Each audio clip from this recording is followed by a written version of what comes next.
Hello, this is Pastor Stephen Anderson from Faithful Word Baptist Church in Tempe, Arizona. And today we're going to continue talking about the synagogue of Satan.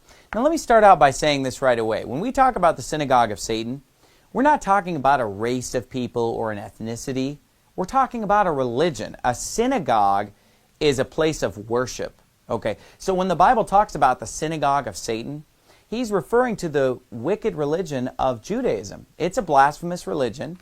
And God says those who practice it say they are Jews and are not, but are the synagogue of Satan. We know that those who practice Judaism say they're Jews. According to Romans 2:28 and 29, they're not Jews. According to Philippians 3:3, they're not of the circumcision because they don't believe in Jesus Christ. Now in this passage, Revelation 3:9, listen to this. Behold, I will make them of the synagogue of Satan, which say they are Jews and are not, but do lie. Behold, I will make them to come and worship before thy feet, and to know that I have loved thee. Now, why would God have to make those of the synagogue of Satan to know that he had loved the church at Philadelphia? He's speaking to a Gentile church at Philadelphia in Asia, and he says, I'm going to make the synagogue of Satan to know that I have loved thee. So whoever these people are in the synagogue of Satan, they somehow believe that God didn't love the church at Philadelphia, that God only loved them. You know, God loves the Jews, but the rest of you, well, sorry, you're just not of the chosen ones, so, you know, God doesn't love you. God doesn't care as much about you.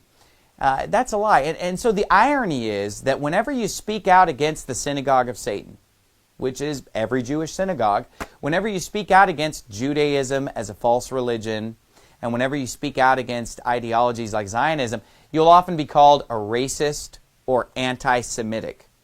But the irony is that those who are Zionist or those that follow Judaism are the racist, because they actually are the ones who believe that somehow because of their ethnicity, they're just automatically God's chosen people because they're physically of Abraham.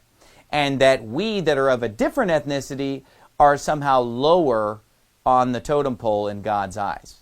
So those of us who believe the truth about this, we're just teaching that God's not a respecter of persons. We're just teaching that we're all equal in God's sight when it comes to our ethnicity. Red and yellow, black and white. God isn't really interested in what color we are.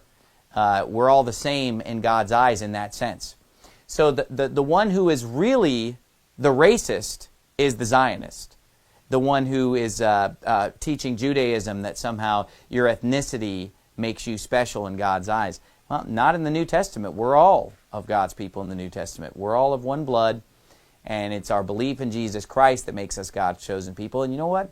God loves us just as much as he loves the so-called Jews today.